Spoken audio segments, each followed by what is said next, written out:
লাইপজিগের হয়ে আলোড়ন ফেলেন, এরপর অল্প বয়সেই পান বায়ার্ন মিউনিখের দায়িত্ব।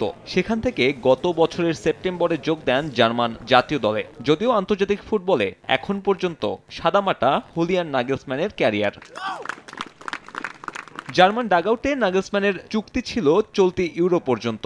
গুঞ্জন ছিল সে টুর্নামেন্ট শেষেই হয়তো ৩৬ বছর বয়সী এই কোচকে বিদায় জানাবে ডিএফবি। তবে শুধু ইউরো নয়, নাগেলসম্যানকে নিয়েই ২০২৬ বিশ্বকাপের পরিকল্পনা সাজাচ্ছে জার্মান ফুটবল ফেডারেশন। আনুষ্ঠানিক বিবৃতিতে এ নিয়ে নিজের মতামত জানিয়েছেন এই জার্মান। ইউরোর পরে বিশ্বকাপ নিয়েও বড় প্রত্যাশা নাগেলসম্যানের, আর এই মেয়াদ বাড়ায় নতুন করে বায়ার্ন মিউনিখে তার ফেরার গুঞ্জনও শেষ হলো। চলতি মৌসুমের বুন্দেসলিগায় বায়ার্নের ব্যর্থতায় ডাগআউটে বাড়ছে না কোচ থমাস টুখেলের সময়সীমা। আগামী মৌসুমে কে নেবেন বাভারিয়ানদের দায়িত্ব তা নিয়েই ছিল জোরে সোরে আলোচনা। তবে স্প্যানিশ গণমাধ্যম মুন্দো দেপার্তেভো দিয়েছে বড় খবর। বিকাশে কম খরচে ক্যাশ আউটের লিমিট বেড়ে ৫০,০০০। প্রিয় এজেন্টও ২টা।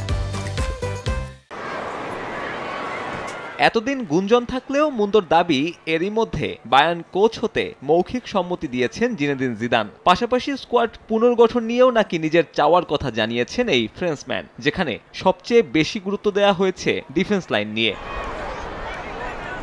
রিয়ালের দায়িত্ব ছাড়ার পর থেকে ফুটবলের বাইরে জিদান। স্প্যানিশ জায়ান্টদের হয়ে টানা ৩ চ্যাম্পিয়ন্স লিগ জেতার পাশাপাশি কোপা দেল রে বাদে ক্যাবিনেটে তুলেছেন সম্ভাব্য সবকিছু। এরপর এই ৩ বছরে ইউরোপিয়ান জায়ান্ট ক্লাবগুলো ফ্রেঞ্চম্যানকে নিয়ে নিজেদের আগ্রহের কথা জানালেও অজ্ঞাত কারণে সবকিছু থেকে নিজেকে আড়াল করে রেখেছিলেন এই বিশ্বকাপ জয়ী ফুটবলার।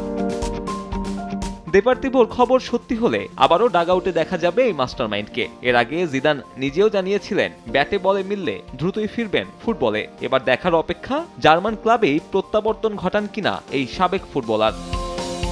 সাব্বির মিথুন, সময় সংবাদ।